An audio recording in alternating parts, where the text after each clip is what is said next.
This is Ham College, episode 94, for October 31st, 2022. This episode of Ham College is brought to you by ICOM.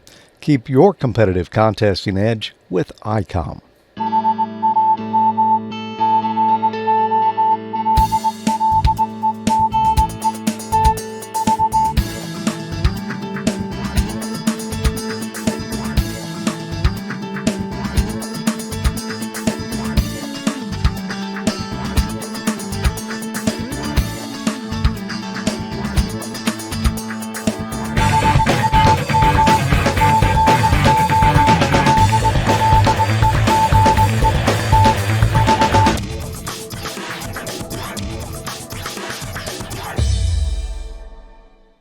Good evening. Welcome to another episode of Ham College. I'm Professor Thomas. And I'm Dean Martin.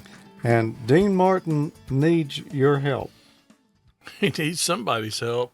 VE3MIC Photoshop at his best. So what did we talk about in the last show? Well, it's funny that you ask. Yeah. Same thing we're going to talk about in this one. Good point. Amplifiers, class of operation, vacuum tube, installed solid-state circuits, distortion and intermodulations, spurious and parasitic. Yeah, it got cut off up here, so I had to go down to the other one. And parasitic suppression, microwave amplifiers, and switching type amplifiers. Wow, we talked about a lot. How many buzzers did we talk about? I think we ended up talking about 4 when that show was done. 4 in total. And we only went through half of these questions, so if that's any indication for you.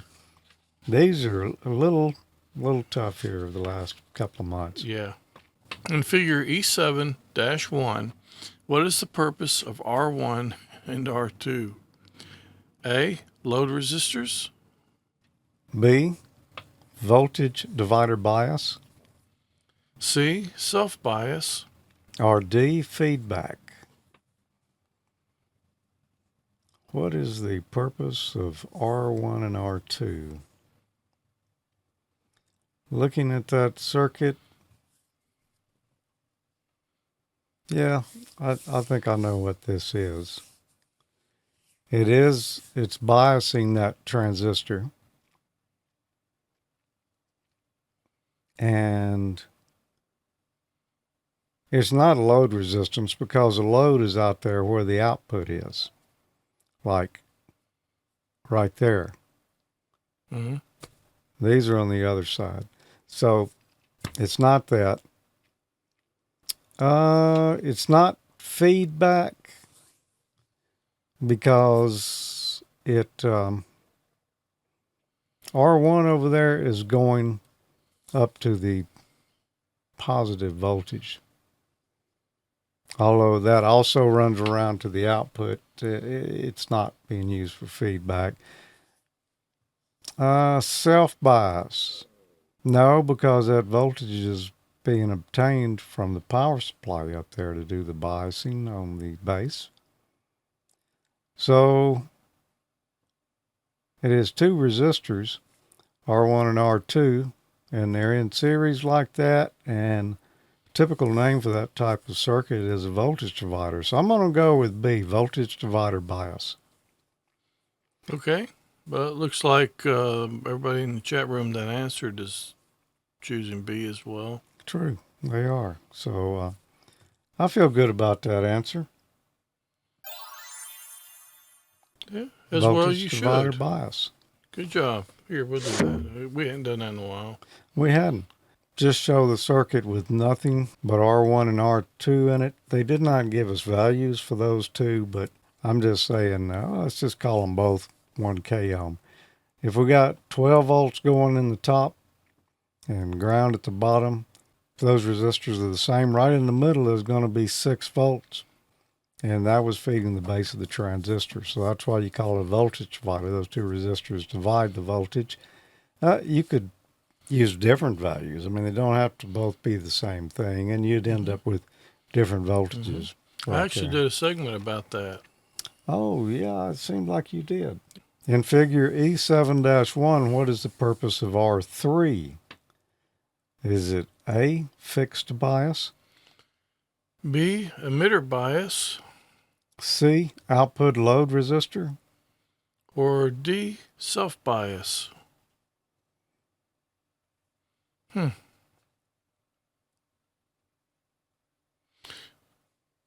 it's not E, voltage divider. I know that. I'll agree. Go ahead and scratch that one off the list. Okay. A, fixed bias. R3. B, B, emitter bypass. output load. Yeah, because the output is. Oh, yeah, it's at the top, isn't it? Yeah. So that's I'm gonna go with that. I don't know. I have no idea if it's right or not. Okay. Well, let's see. Wow. It's not what it appeared. It's a D. Everybody was wrong. Nobody guessed that. Wow. Well, looks I'm in good company. God, Yeah. you guys killing me. I'm glad I didn't cheat off of you. Yeah, good point. And we were talking about R3. Uh-huh. And it's right down there at the bottom. So, yeah, you might say that's an emitter bypass. But that would be incorrect, apparently. Clearly. And the answer, of course, is self-bias. And I looked at this, and, it was, I wouldn't have guessed that. So I did the research here, and this is just part of what I found. Current through R3 causes a voltage drop across it. That acts to oppose bias from the R1 and R2 voltage divider feeding the base of the transistor. This self-bias helps stabilize the collector current. So, yeah, you can see that, Okay. if the emitter was tied straight to ground, then all the voltage right there coming from R1 and R2, that junction, would be biasing the transistor. But if that transistor wasn't directly connected to ground, it's got R3 in there, then it's at a little higher potential than ground. So you're not going to get the full voltage coming from R1 and R2. Since there's no This kind of works on the ground. same principle like a pull up or pull down resistor. Stabilize it so it's not floating. Yeah, no, not exactly. Really. It's like this is incorrect, but let's just look at it this way. You got positive voltage going in the collector of the transistor, and the emitter would normally be negative, or it would be at ground. So if you put 12 volts there, you'd have 12 volts across that transistor. So any other voltage you're putting into there, is going to be referenced across those two. Well, if you got that R3 sitting down there, that transistor will not have the full 12 volts across it because you got a resistor there and some currents flowing through it. Just like the voltage divider, R1 and R2, the junction right there is not at 12 volts and it's not at 0, it's somewhere in between. So the voltage across that transistor is somewhere in between. It's, the full potential there. And that reflects back on what's coming in the base. Say that was 6 volts coming in the base. Well, okay, but it's hitting a transistor that's not sitting at 0 volts on the emitter, so transistor doesn't see that full 6 volts. What type of amplifier circuit is shown in figure E7-1? A, common base. B, common collector. C, common emitter. Or D, emitter follower.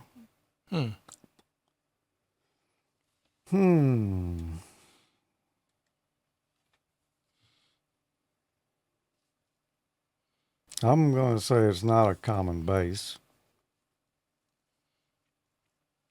And I'm going to say it's not a common collector. And so I'm thinking it's either a common emitter or an emitter follower. And out of those two, I'm just going to take a stab. And I'm going to say it's D, emitter follower. Is that a guess, or you got something to base that on? That's a guesstimate. Okay.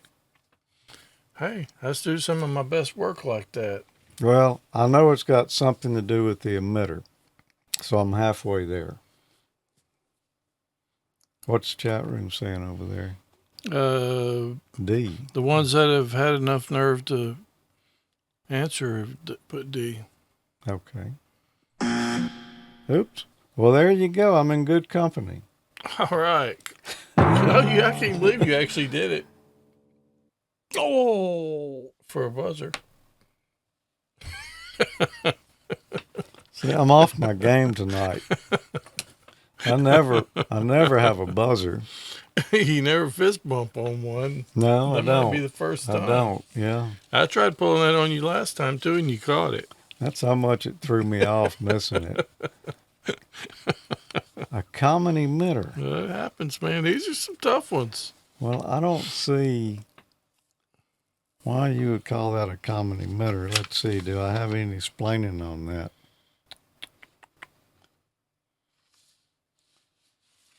I don't know. I'm not sure I can explain that. Everybody in the chat room got it wrong too that answered. Yeah. Oh, there you go. All right, let me reach down and pull out an easy one for you this time. Thank you. Which of the following describes an emitter follower or common collector amplifier? Well, see, now we'll get some explaining. Is it A, a 2-transistor amplifier with the emitters sharing a common bias resistor? B, a differential amplifier with both inputs fed to the emitter of the input transistor. A, an OR circuit with only one emitter used for output. D, an amplifier with a low impedance output that follows the base input voltage. Okay, which phone describes an emitter follower or common collector amplifier? I really have no idea, so this is going to be a guess. Should have been paying better attention to the last one. I'm not sure it would have helped. It's not helping me. It's not? Okay.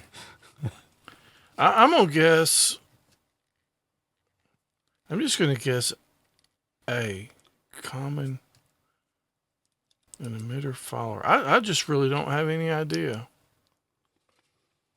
All right. And apparently only one person had enough nerve to answer in the chat room. No, Mike answered. Oh, he did? Yeah. Oh, okay.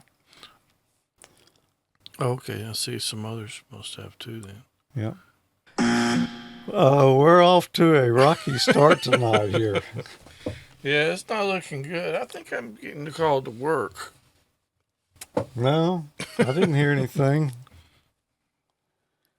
Whoa. Wow. I That's think two already. I think some explaining is going to be. How many questions is this in? This is like the fourth question, and we've had 3 buzzers. Being that I don't have a good explanation for it, I'm going to reach way down deep and bring out a resource. Okay. And we're going to see what it says. This is the ARRL Extra Class License Manual for ham radio. This that is could come in handy right now. this is a thick book. This is not just the question and answers, although they're in there. This has got a lot more stuff. Theory, examples, all kinds of stuff in here. So we're going to see what they say about it. We're back looking at this figure again, and we're talking about a common collector. Common emitter amplifiers are the type of amplifiers most often used.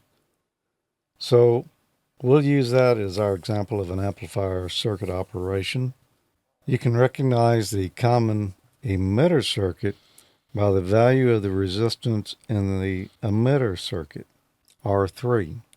Being much smaller or even absent in the collector circuit, or the emitter resistor is being bypassed with a capacitor like C3. Since I don't know the value of either one of those. Yeah, well, that's what I was just thinking when you said this. Yeah. But I think that last statement kind of clarified it there. Say it again. The emitter resistor is being bypassed with capacitor, and C3 is a bypass capacitor. Okay. In bipolar transistors, the emitter current is in phase with the base current. As input voltage increases, so does base emitter current, which causes collector emitter current to increase. As more collector current flows, the voltage drop across R4 increases, lowering the voltage at the circuit's output. Thus, the input and output signals are out of phase. R1 and R2 form a voltage divider to create a bias voltage. This fixed DC voltage on the transistor base creates a stable operating point for the transistor. Yeah, their image is different than the one on the screen. Yeah, it's basically the same circuit except they've got some other stuff shown there. They're actually showing values. Determining the operating point is a compromise between amplifier circuit gain and transistor power dissipation. And they got a lot more to say about that. Yeah. I'm going to set this aside. Yeah, we may need that again. Yeah, we could need that again. Okay, next question. Wow. If I miss another one right off the bat, I'm going home. Why are switching amplifiers more efficient than linear amplifiers? A. Switching amplifiers operate at higher voltages. B. The power transistor is at saturation or cut off most of the time. C. Linear amplifiers have high gain, resulting in higher harmonic content. Or D. Switching amplifiers use push-pull circuits. Why are switching amplifiers more efficient than linear amplifiers? All right, so let me start by talking about the wrong answers. D. Switching amplifiers use push-pull circuits. No, I don't think they do. C. Linear amplifiers have high gain resulting in higher harmonic content. No, and I don't even think that's related to the question, but a linear amplifier is closer to what you're putting in is what you're getting out, so it's not going to have higher harmonic content for sure. A. Switching amplifiers operate at higher voltages. There's higher voltages in there, but I don't think that is, I don't think that's the answer. I think it is B. The power transistor is at saturation or cutoff most of the time. So the power transistor is either on or off. It's nowhere in between those two. It's one or the other. So there's no transition between it. It's just on or off. Mm-hmm. So it's switching. I'm going to say it's B. It's B. Okay, got that one. Yep. That fist bump I did earlier, that was for this. in that was anticipation. just storing one up. This question was just familiar to me for some reason. I would almost swore we covered that one last month, but apparently not because it's come up this month. Okay, but I don't remember that one from last month. That don't mean anything. no. Well, then that does mean something. That means we didn't cover it. Think I'd remember it? That's probably a good chance. That's like half of the questions we're going to cover tonight. So I do feel like we need a little recovery time here. Yeah, I think I need to lay down for a minute. Pretty beat after all that. So anyway, we're going to take a quick break. And let's come back, see if we can't give away something. All right. I'll see if I can find something while we're on break. And then we'll finish the rest of the questions here. More coffee, Tom? No, thanks, dear. Try one of these Geno's pizza rolls, Brad. They're great. Okay. It's a nice party, Mrs. Clark. I see your husband didn't like your coffee. I beg your pardon. I'm Mrs. Johnson. You should try my coffee. Look, I don't know who you are or how you got into my house, but you take your coffee and leave, okay?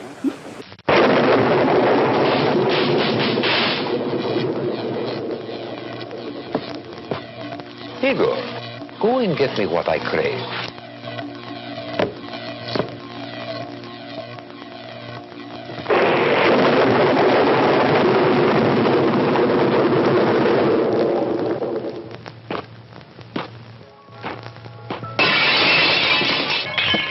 Evening, Igor.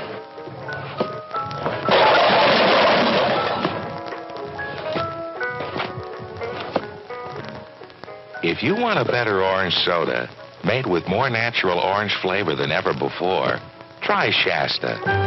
It's got the bright color, the sweet smell, and the great taste of oranges. Shasta. It's the orange soda that can make anybody happy.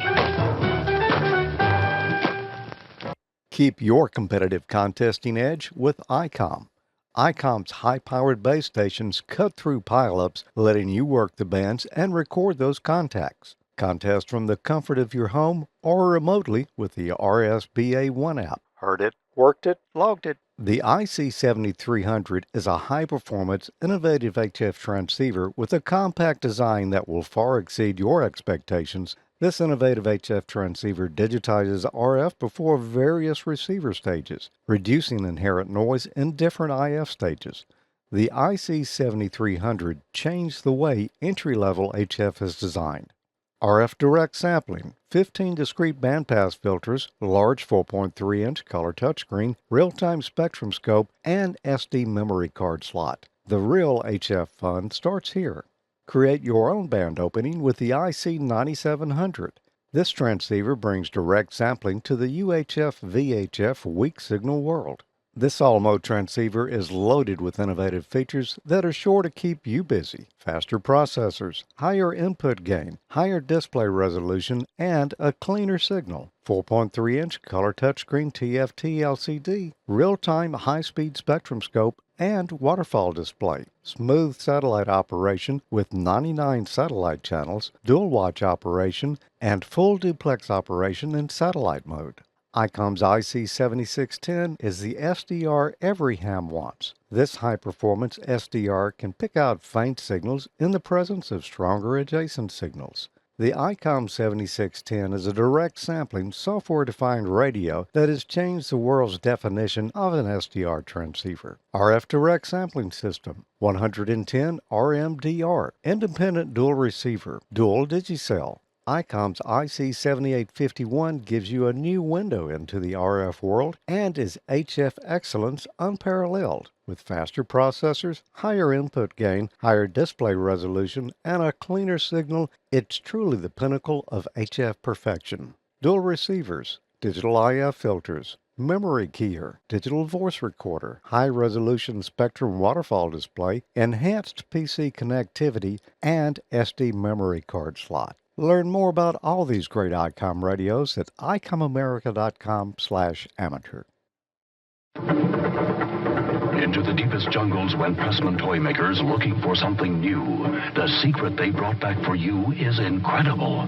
The Pressman Witch Doctor Head Shrinkers Kit. Plastic flesh, mixing cauldron and petrifying potion. Just pour it into the mold and in minutes you can add monster hair.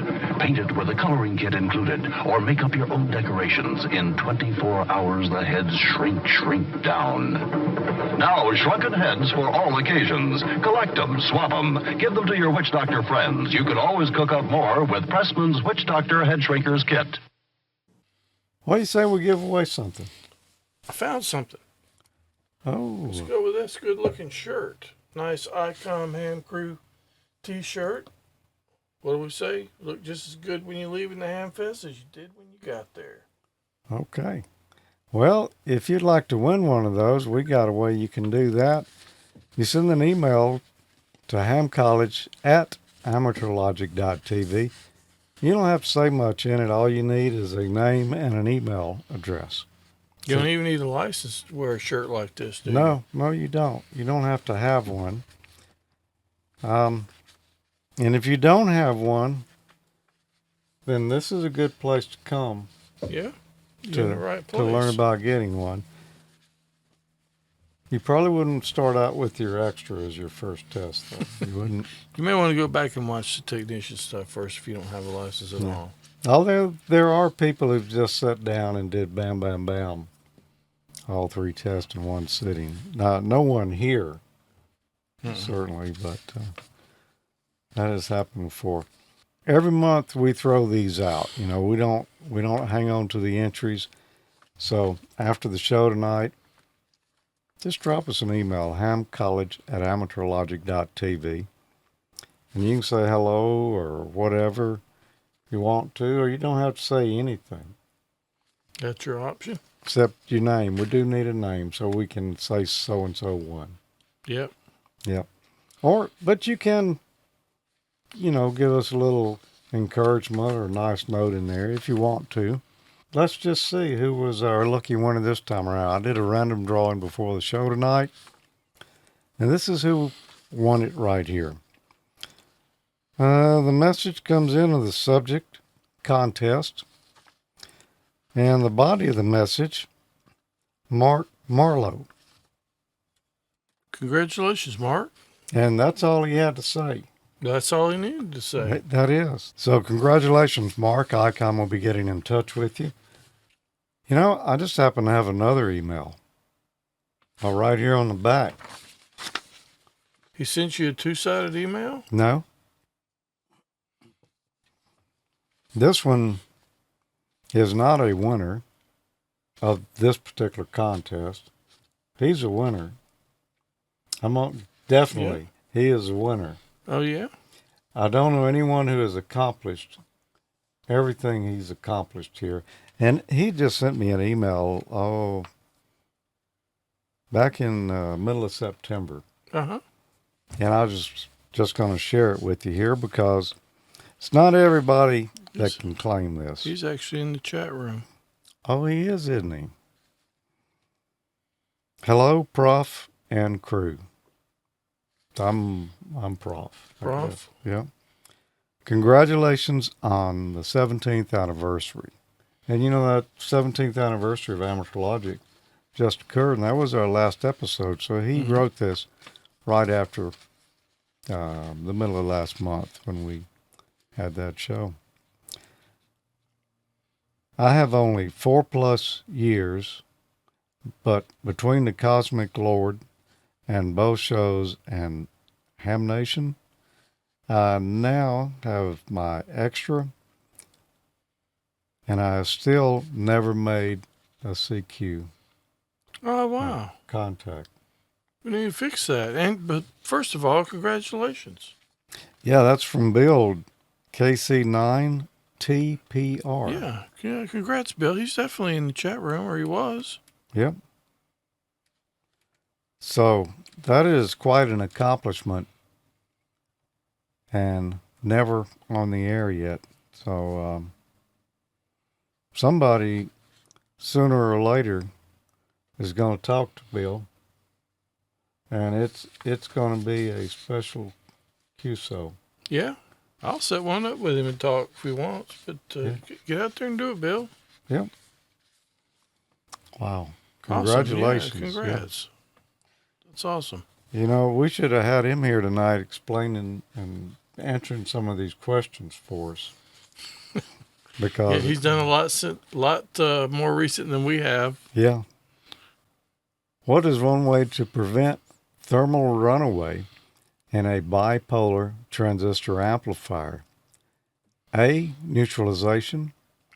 B, select transistors with high beta. C, use a resistor in series with the emitter. Or D, all these choices are correct.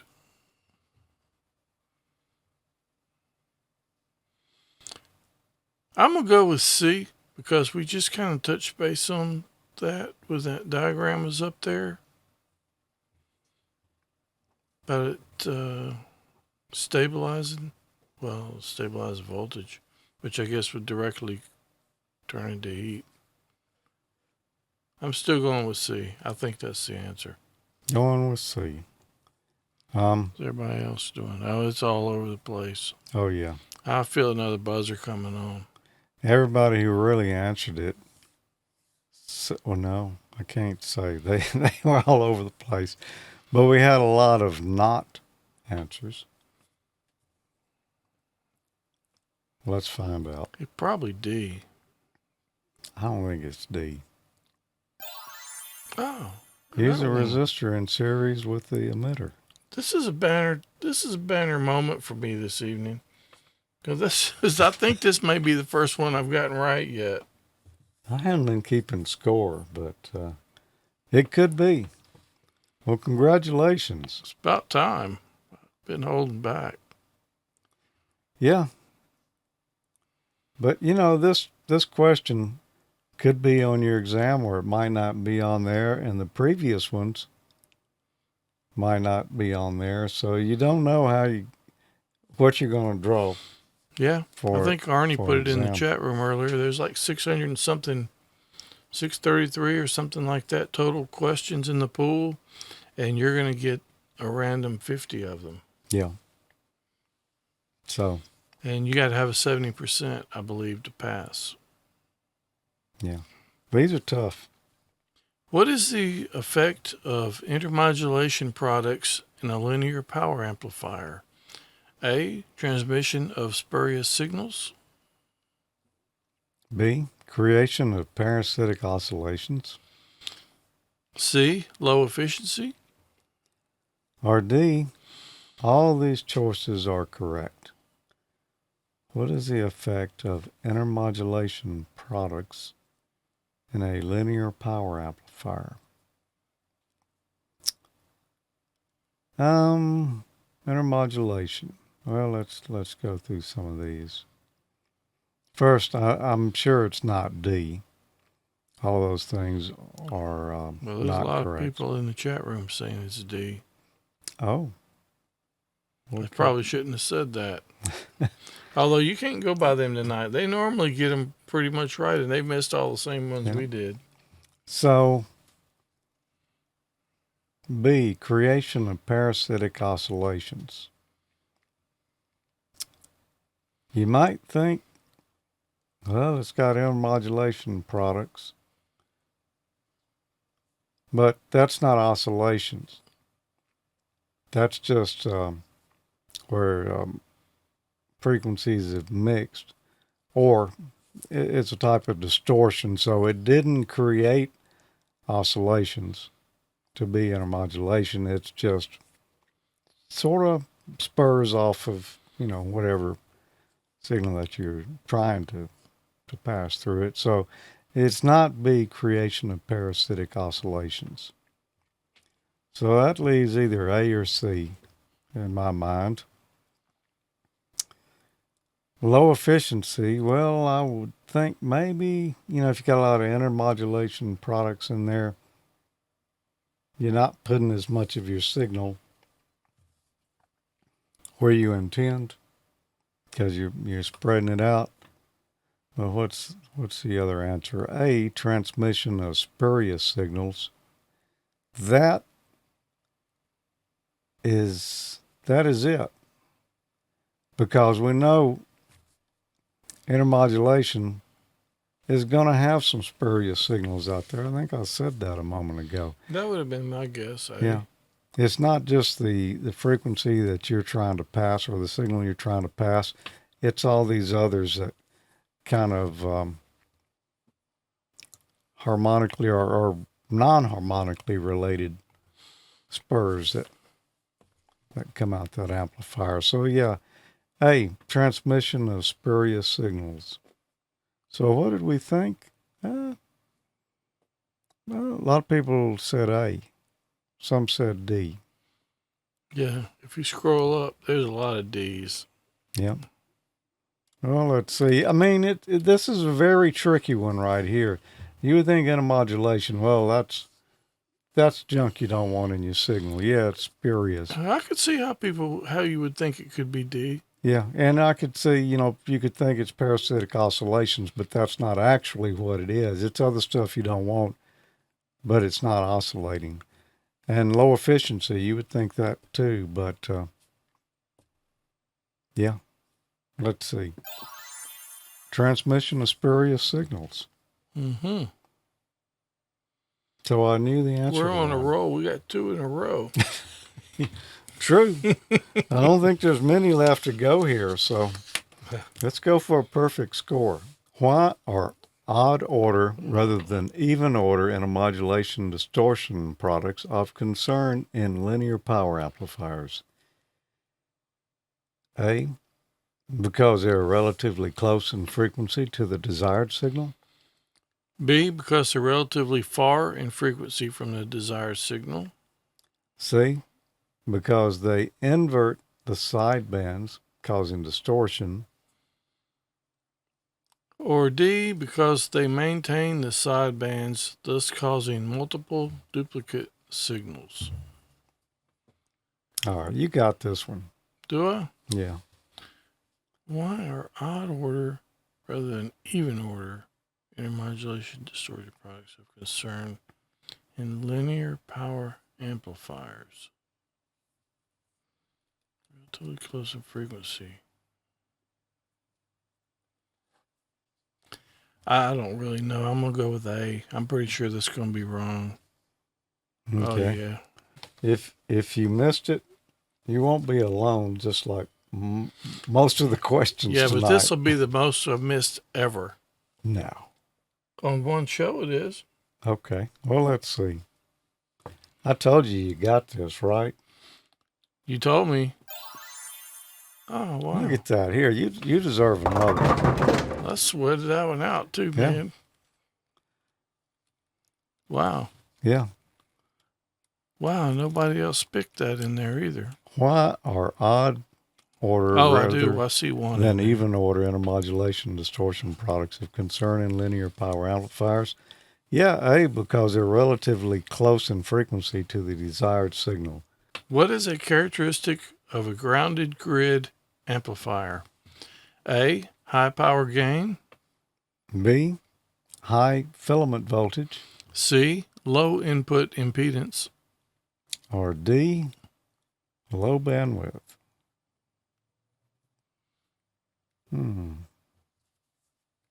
What is a characteristic of a grounded grid amplifier?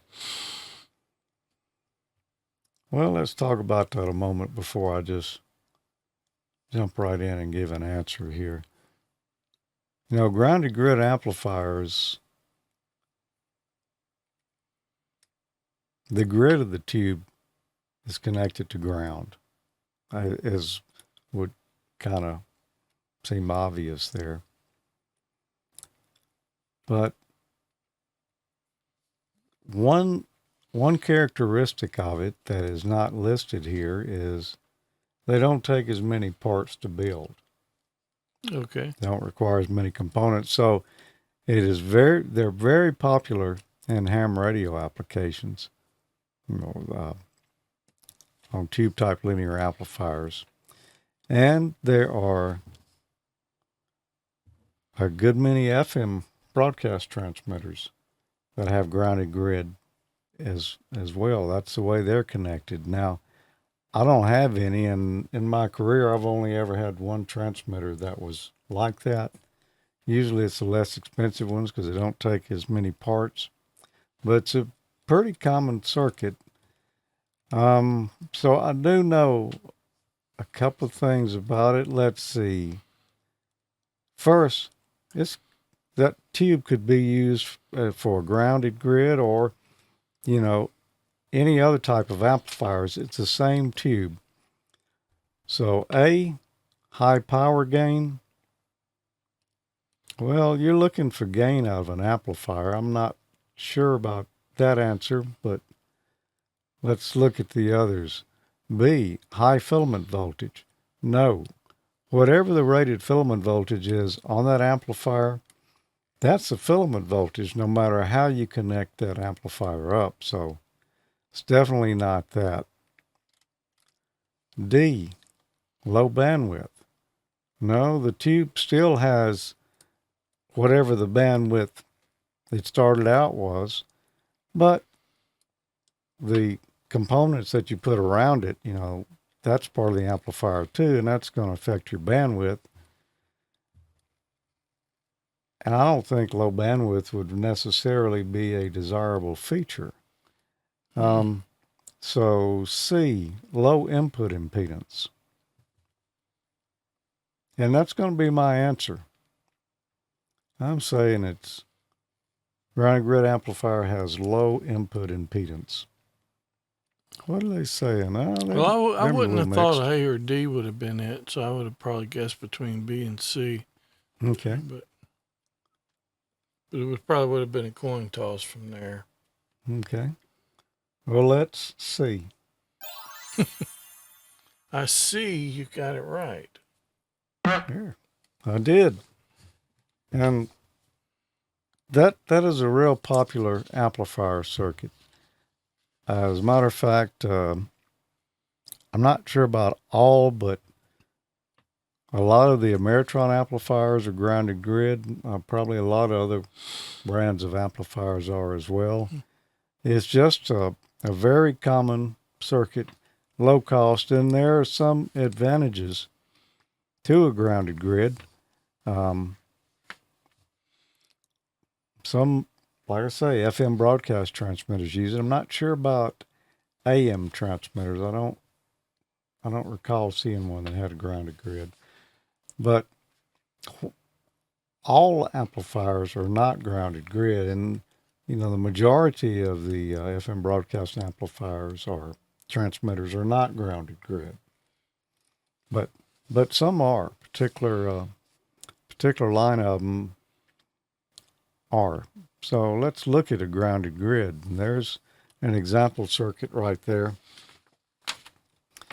The grid, instead of having a signal fed into it that we want to amplify, it's tied to ground, which makes no sense when you first think about it. How could that amplify anything? It's tied to ground there. All right, so let's look at the circuit a little bit further.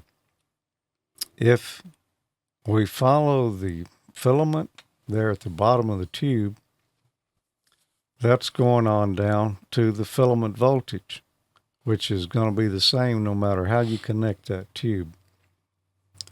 But that filament is not just a filament element, it's also the cathode of the tube, unless the tube happens to have a separate cathode connection. It goes on down, straight down. There's two chokes there. Whatever signal it is that you want to amplify, you don't want it running back down into the filament voltage. So that's why you got those two chokes. And below that, you got two bypass capacitors over to ground. On the left-hand side, you see there's a capacitor coupling the input into the filament circuit. That's how the signal gets into that tube. So rather than using the grid to sort of control gating on and off of the electron flow in there, we're just putting in the input signal right there on the cathode or the filaments. And you notice there's not much there coming from the input there. In this circuit, there's just a capacitor going right onto the filaments. On other amplifier designs, you're going to have a tuned circuit there, mainly to match the impedance. The previous stage of your input might be coming from another tube circuit, might be coming from some solid state circuits, who knows. But a tube circuit generally got a fairly low output impedance. So if it's coming from a tube circuit, then we're going to have to match that low output impedance of the previous stage to match the high input impedance of a tube, because tubes have very high input impedance. But when you connect it as a grounded grid, it doesn't. It's a low input impedance, so you can get away without using as many components to do the impedance matching there at the input of the tube, where you're putting the signal in. If you look on the output there, with the plate at the top goes on out, that is the tank circuit there. It's actually, that's actually tuned. There's inductance and variable capacitance, and it's a transformer. So that's a resonance circuit for the frequency that we're operating on, and that is a tuned element and goes on to the output, and plate voltage goes in the bottom there. That's basically how a grounded grid amplifier works. The input signal is injected at the bottom of it instead of on the grid. Another thing about it is it doesn't have to be neutralized. Generally, or it requires very little neutralization, which in other amplifier designs, you do have neutralization. You got to keep that tube from oscillating. Mm-hmm. So, because you got a high input impedance, some of the output signal, the tube will tend to self-oscillate. So you have to re-inject some of the output signal out of phase back into the input to kind of squelch that. We talked about that not too long ago. Yep. But the grounded grid doesn't suffer from that because it's low input impedance, and it's not as likely to bust into oscillation like that. So there's my explanation of a grounded grid amplifier. It's not complete, but that's what I drew up in my mind there, and I'm sticking with it. There's a couple of good reasons that you'd use that. Low parts count, low impedance, no need for neutralization, or very little needs. What if you're going to go to the next ball game and you need some school swag? Well, where might you find it? Well, I've got you hooked up right here. You can go to shop.spreadshirt.com/AmateurLogic and get AmateurLogic and Ham College swag there. We've got shirts, cups, backpacks, pretty much everything but Ham College underwear in there. And we might could put some of that if anybody really wanted it. Yeah. But anyway, there's a lot of cool stuff in there, so go check it out. Can we add a dunce cap? Mike wants to know. Oh, that would be pretty funny. That would. Yeah. We better not do that because we would be sitting here most of the time with them on. Yeah, no kidding. Yeah. Every Tuesday night we've got something going on you might want to check out. It's not on HF. That's actually the only place it's not. Yeah.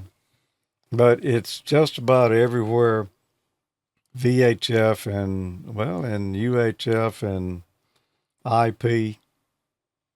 Just about everywhere you could imagine. That's the Amateur Logic Soundcheck Net. Every Tuesday night at 8 Central Time. This time of year, it's 0100 UTC. Until next weekend. Oh, is that when it changes? I think it's next weekend. Yeah, then it'll be 0200 UTC. So we're on Echolink, All-Star, DMR, D-Star. I'm not going to read them all. There are a lot of them there. Anyway, and it's a lot of fun. If you haven't checked it out yet, you ought to try it. I'm pretty sure you're going to have a good time. It's kind of unlike most of the other nets that I've heard. Most all the digital modes are supported there, as well as Echolink and All-Star too. There could be repeaters in your area that you can connect with. We've got K8JTK and N8PC up in Ohio. Yeah. I have machines up there, and out in Colorado. Fun Machines? Yep, the Fun Machines, which is a network of linked repeaters, and they're linked on this as well. Yeah, I think we're the nets over a good bit of Colorado. Yeah. When And it's worldwide. It's not just Yeah. people right in our Yeah, area. we got people from the UK checking in, Nigel and some others, and Terry. Got people from Australia, People from Canada and Louisiana. Canada. Yeah, those countries too. Yep. So it's, it's just a fun time. Join us on this Tuesday night at one of those places we just mentioned. Every there. Tuesday night. Every Tuesday night. Now, this is always posted in advance on our social media platforms, which tell me one that we can mention right there. How about Facebook? Facebook. Yep. You need a face for that? No, you really don't. All you need is a computer. Facebook.com/groups/Ham College. Or you can follow us at Ham College on Twitter or at AmateurLogic. We're on MeWe.com/join/Ham College. And groups.io/G/AmateurLogic, which we really don't ever post anything on there unless it's something to do with something topical. In other words, we got a show coming up this weekend. An announcement. An announcement. Yeah, sometimes a few people will post a few things on there, but it's if you're not really into the Facebook type thing and just want to get the announcements when things happen, that's probably your way to go. Yep. And one other thing, you mentioned this earlier, and I didn't realize that you could find out what questions were on this particular episode. Yep. Go to the wiki, AmateurLogic.TV /wiki. And there you get the show notes. It's updated by yours truly. Mm-hmm. So with that, I think that's all we got for tonight. Well, that was plenty. That was plenty. I've got to go buy some more batteries for the buzzer. Yep.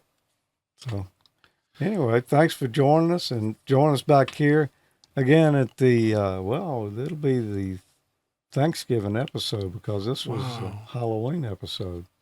Wow. Yep. This year has just flown by. Oh, yeah. Yep. So, and the middle of the month, we've got another Amateur Logic coming up. I don't know, we hadn't set the exact date on that yet. I believe it's the 12th, if I'm not mistaken. The 12th, let me see. That, 11th? Probably, it's either the 11th or the 18th. We'll have to see. We'll know soon. But any of those social media places we just mentioned, you can find out what the plans are right there.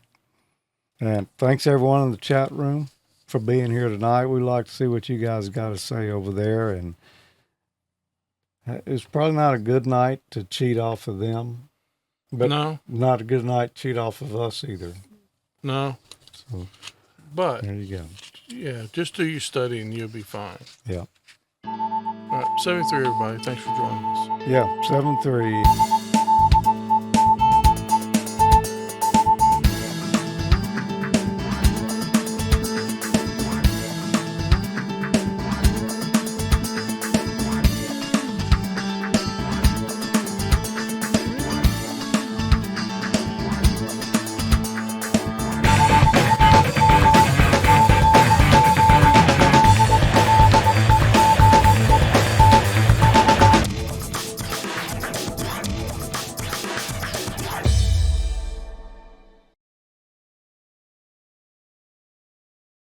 Determining the operator,